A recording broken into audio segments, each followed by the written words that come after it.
Okay, for this question, they give us 2 points, and they want the equation of the line. So let's remember, to write the equation of the line, the easiest way is slope-intercept form, y equals mx plus b.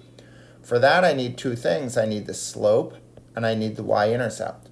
So let's figure out the slope first, right? They gave us 2 points. So our slope formula, m equals y2 minus y1 over x2 minus x1. So this is x1, y1. This is x2, y2. And I substitute in, right? y2 is 10. y1 is 70. x2 is 5. And x1 is negative 15. So the slope comes out to be negative 60 over 5 minus a negative. That's 5 plus 15, 20. So the slope is negative 3. Now, what I have now is I have the slope, and I have an x and a y value. Actually, I have two x, y values.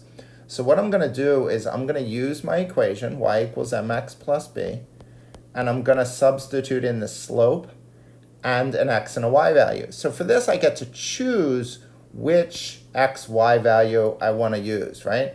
So I'm going to pick the easier one, and easier is questionable. To me, 5, 10 is easier because, one, there's no negatives and they're smaller numbers.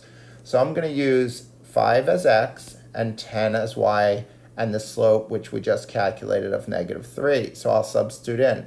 So I have y is 10, m is negative 3, x is 5, and plus b. And now I can solve for b, right? So 10 equals negative 15 plus b.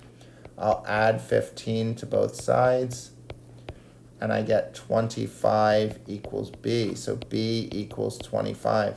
So now I have m, I have b, and I can write the equation as y equals m, negative 3, x plus b plus 25.